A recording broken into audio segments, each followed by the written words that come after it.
Igbo mụrụ nze ma ọzọ Igbo ndị ma njem bụ na-ekene gị n'ụbọchị nke tata. Biko tupu m kwuwe anything na this video, achọrọ m ka ị gee ntị na this video Fada Ebube Monso mee. Ọ bụrụ na ị ga-eche video anụ, ọ bụrụ na o nwere iche ikwu gbasara this thing, itinye ya na comment section. Gee video anụ.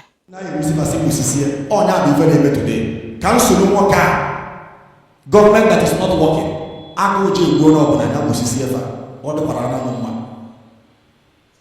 what of their children and generation yet unborn? Nyaka mmadụ ya eji wee fi saa n'anya ebe ọ nọ ka njọ ọbụla nwanne ya na mmadụ na-anụ ọgụ n'ilo ijekwa ilo n'ilo, it is for a moment. Onye ile a nabata gị, he want to use you. Onye ile ahụ will never help you. The words of the battle end ọkwapụ gị n'ilo. Ọ ya asị ebe ime nwanne ya ebe a ọ na-eme ihe ya eme. Ndị city boys na-akwado ebe ime nwanne gị ebe a inweta m ihe asụmahụ, he will never trust you, believe me. Ịmakwa ọka mma n'ụwa niile eche na Igbo si niile eche kwuru Peter na eri igwere masịrị ike. We are sending a signal that we must rally around our own. Oh, how I wish Igbos will understand what I'm saying. Biafra ya anaghị, but the spirit of Biafra lives on in the lives of every average Igbo man, Mandiaka Namu today. When they start seeing themselves as what? As not accommodated in the country which they are part of. What do you think that is going on in their mind? Ndị Hausa achịgo for years. Ndị Yoruba chia for years. Okoro fanchana setrai, asị setrai bụzie n'onu Igbo. Jesu na-ele anya ebere.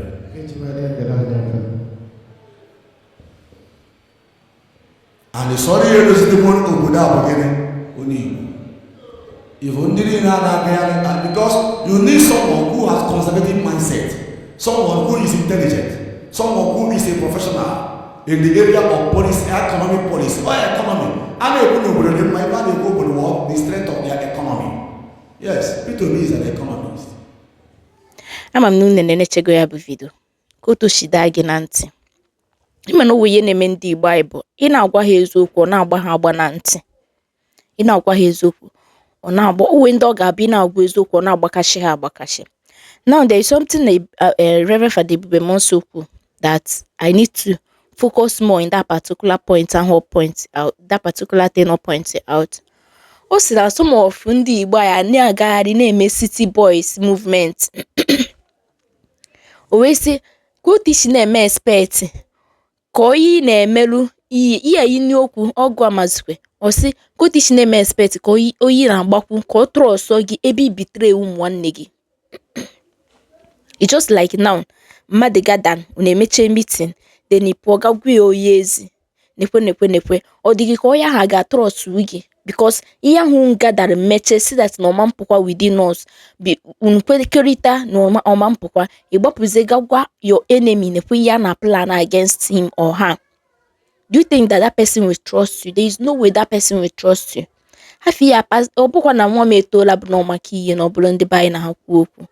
Ọ bụ na nwa m etola bụ na ọmaka ihe. Ọ pụta bịa na asị thank God no see that na you know that Nyama na Tunumba trust here because nya support Vugo Peter Obi. Yes, he will never even trust you. He will never trust you. Then na social media, you have the money, you're supposed to live your life in a calm way. You have connection, everything. Obugodi no way each go into politics. He go with a clean hand and mind. He now support government if that don't care about anybody in this country. A government that all gabo iputa me video who basadi name na this society instead of how we take care of that particular thing habia ologe pochikoge. Ko government all gabo obu no government ọ ga-abụ ndị na-atọ mmadụ ga na school gakpụrụ ụmụazị na-erube 5 years, ụmụazị no 2 years, ma nke kunaka ndị kunaka that don't know anything that can't speak ekpụrụ ha kpọ ya na bush for how many weeks. This government don't care about anybody. And up to today, even as a first lady, ụhụ ya ọ ga-abụga watchicha that video, anya mmiri ahafụ eto ya n'anya. But a first lady of this country gbachiri nkịtị this kind of thing na-eme. No matter how heartless ọ gaghị dị, o nata something ọ ga-abụ iche ikpọ ọ gaghị sit ya down. Akwa ifulu nke a, let's take care of this particular one. Ị na-eme ka gasị na onito dị ime atọ ya ozikwene nke ịmụ ya amụ. You don't act like a mother. This is the government. Somebody kpọrọ onwe ya n'Igbo person na-eme gị na support. The other, before this whole thing start circulating, abịa na-ekwu okwu gbasara Nnamdi Kanu otu e ga-esi wee mee gịnị wee gbaa mbọ fụ na nwoke ahụ pụta. Abịa na-ekwu okwu otu a ga-esi wee kpọpụta Nnamdi Kanu. Ihe a bụ mgbe aka tụrụ ya nga ọfụ. Ihe ha pụta bịa kwuo bụ Obi, see, I have to call name Obi Kubana na all this Kezafia big men I were in society. You people came out and that's now we're meeting na-eme and knowing how we are going to sort out the whole issue. Kawana you work after for how many years? It's Nnamdi Kanu nọ na that place for only 6 months. Nnamdi Kanu has been in detention for more than 6 years. Let me even not say the one that I don't know. How people kagasina na atọ asị. So for complete 6, 7, 8, 9 years, unka na-eme meeting. Okay, how many months kita anọ ake emeri ya na ka kpọgali ebe ahụ ọ nọ now? Have you people come out to tell us meet one mere code how far?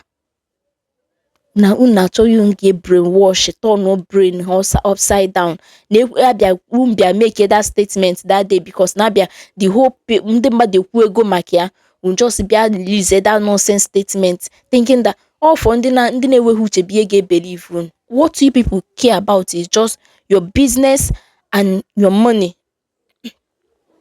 You know, say that na from that ibia na ede that ihe nincha ogbugbo egburu mmadụ, egburu human being like you. Isi no just ke were ya blackmail Tinubu ni obala wufu that day mbosi birthday ya, that no ke were ya we paint leadership ya bad, instead of you to sympathize with the family that lost their family, with children that lost their parents that lost their children, and this is the only thing that you can write. Now that same place, that same thing that happened that very day, a brother came out and crying with one year oselu nana, ma mpia, ma mmea, ma grandmother, ma uncle ya, ma 1 year woke diokpala ha, 1 year wine, last born ha, family ejide ya wipe her out. Only that guy that survived. Because no polo, I think also that no polo iga weti every night is back or that's not the whole family awugo. He's the only one that survived it. How do you expect this guy to live with this pain? It's not ijia we me oisha lai I paint a bad impossible there. Kode kagasna John Mad. Shame on you, Mr. Pascal. It's a very big shame. It's a very big shame that you can utter such a thing. Now the period in the period some parents lost their children, and you are defending somebody that don't care, somebody that came out and said with his mouth that he won the election for himself. He did not even win the election. I'm not somebody that like if work with anything that has to. I don't like politics at all, and I don't talk about it. But him engineer put these things because of Iyefade Monsopu, and I'm very happy that it's coming out from him. I'm very happy that this thing is coming out from a priest. Why people don't like Ebube Monso that much is because no one about hitting on a queer whim. If you like him. If you don't like him. Ota called him bossing nke okuru make Evangelist Chukwuebuka Obi. People start throwing insultive words on him because no say that na Ebuka Obi is the real man of God. That if not, na akwa since how many years called that man still or that instead of Yahweh don't they may increase or they may gain on ganiru. And that is enough to tell you that he's a good person and also a good man of God. ndị mmadụ sotesia, ndị adoration sotesia. Now n'okwukwe ọzọ kịta, people ndị like the situation anyị nọ n'ime ya esotekwesị ya again. Then ịgbada n'Igbo anyị foteshi egbu ndị mmadụ, ndị youth ofu. Nekwa onye nke egburu mbọsị a na Anambra steeti, onye security gburu na Anambra steeti. Then Harrison Nwachukwu ka ọ gị nke afa nna na-eteki the case up. Akwifu na-achọghị ewetewego teshichi that case. You people are not talking about it. Ndị Igbo anyị, shame on you people, especially ndị a na-support this bad government. Shame on you people. Ọgwụ nke ọla m nọ n'Igbo ndị ọma njem ọnụ. Biko ọ bụrụ na ime gị ị ga-eche share, comment ma click like button ka emesịa.